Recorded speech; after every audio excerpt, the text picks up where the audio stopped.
Hello, this is Jane Madej, and today we are going to talk about creating a page in your journal to help you beat the winter blues with some drawings of suggestions of things you can do during these dark days of the winter to help you feel a bit brighter. One of the things we need to remember is that we need to nurture ourselves and that we can also feel better by nurturing other things. So we're going to start by drawing a watering can and some plants. Watching some plants or seedlings grow is a great way to remind yourself that spring is coming. So this is my Archer and Olive Pipa journal that I like to work in. And I've got a notepad here, an Archer and Olive notepad that I'm going to use to do my sketches for you. So to start with, let's look at how to draw a watering can. It's pretty basic. We go with a diagonal line like that, and then make a curve and a little curved lid like that. The handle, you don't have to put a loop at the bottom if that doesn't feel comfortable to you. And then this kind of watering can has quite a long spout, so that's just a curved line like this, and there's usually some kind of wire or something there to help the spout stay stable. And drawing a seedling is easy. You just draw your little pot. If you're using a dot journal, the dots can help you make your lines and everything straight. And then you just add some leaves.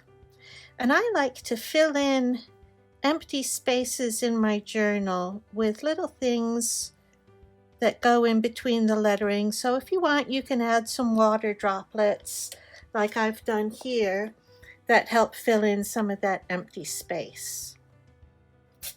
Another way to help yourself feel a bit brighter in the winter is to make sure you go outside, that you don't stay cooped up. So if you have a sunny day, let's think about bundling up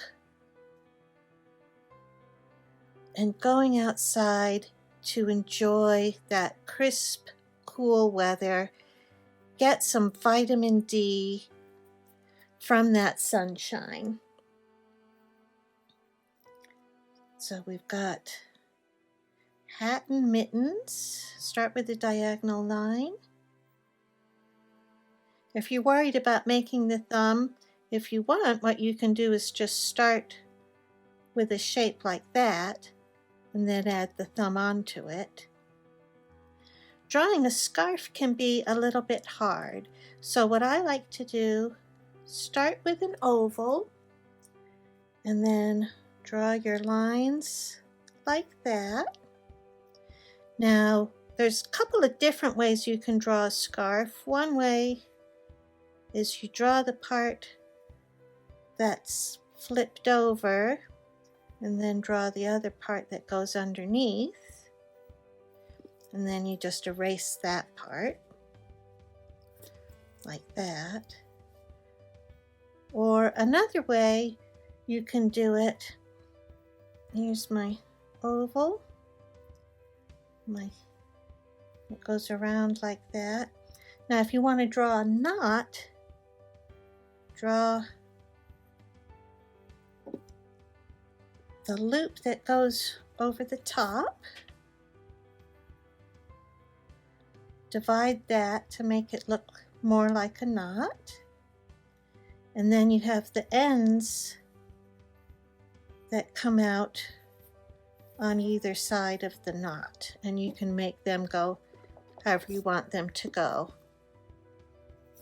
Draw some tassels on the bottom if you feel like it, like that. Okay, so now another thing that you want to think about is make sure that you are eating healthy food. So to draw a soup pot where you're going to remind yourself about making the healthy food, you can start with a straight line like that. Use the dots if it helps. And here we, whoops, sorry, my camera flipped there. Draw that. And the handles, like that. And then let's think about what foods we want to add. We can add a carrot. That's always a good vegetable to put in a stew. And they have kind of fluffy, don't know what to call the kind of leaves that are on top. They're just kind of fluffy. And maybe some peas to fill in some spaces.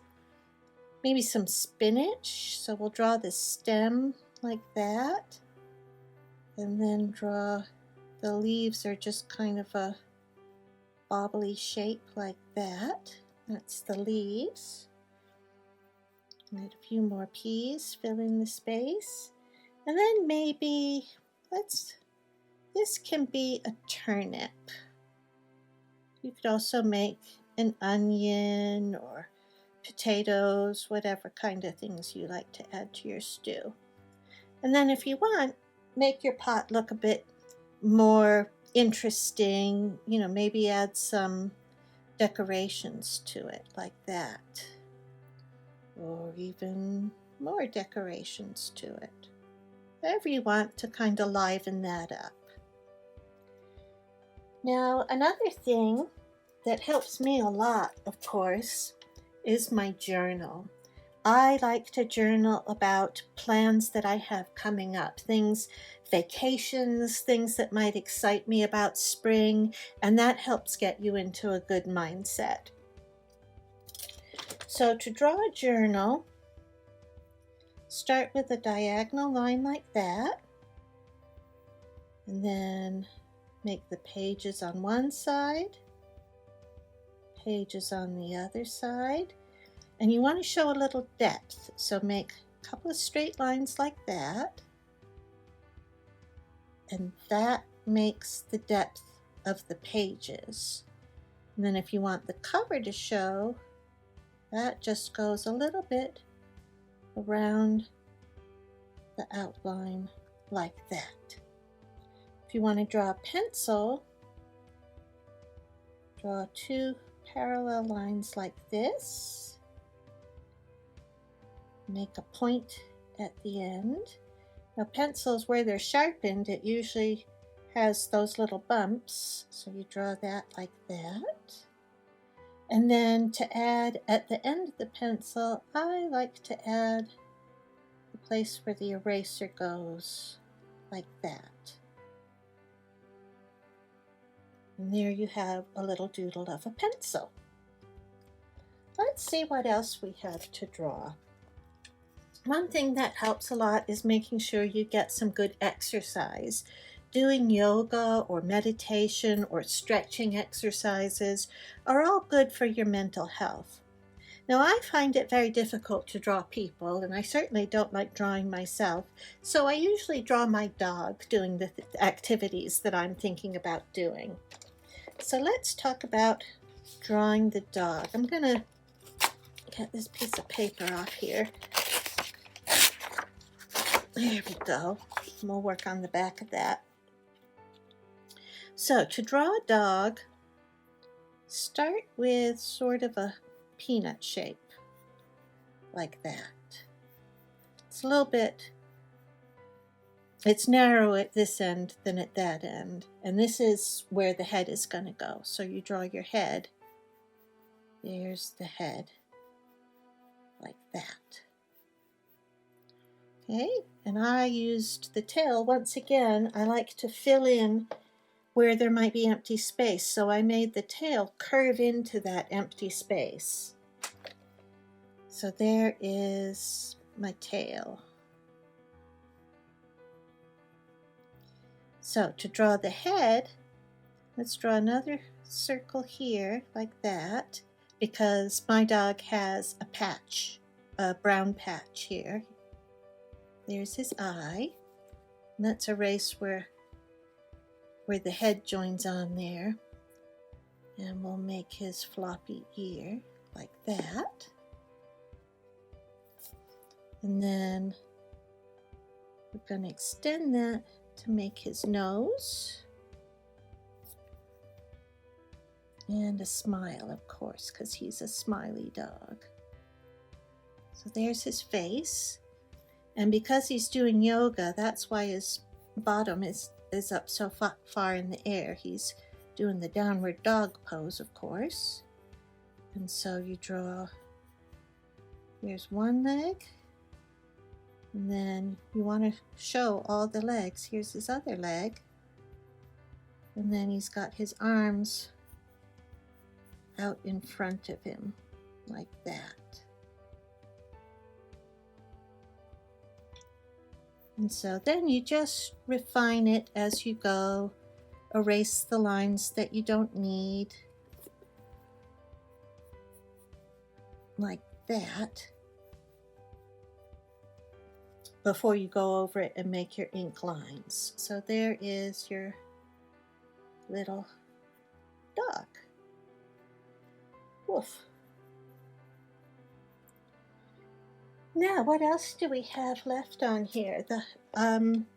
I find that by the end of winter, I'm really feeling cooped up, and cleaning my house, giving it a really good top to bottom clean, makes everything feel bright and fresh and new, and just makes you feel better to be in there. So, to draw a house, you start, again, the dots can help you if you're in a dot journal, or you can use a ruler if you're in a plain paper journal. So that's the basic part of the house. And then there is the roof line. So you make a diagonal like that, and a diagonal like that, and that is your roof. Then another, these lines are going to be parallel, and then this line here is going to be angled, and see, that shows that this part of the house is going back that way. So you can make windows, line those up with your dots if you want to.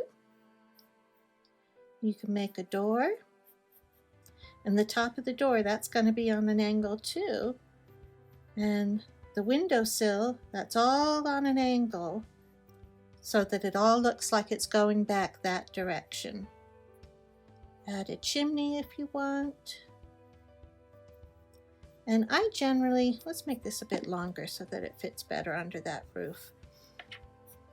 There we go. I generally like to draw shingles just because I think they look pretty. So you just make loops like that and stagger them so they don't all hit. You don't want them to all hit in the same spot because that wouldn't look right.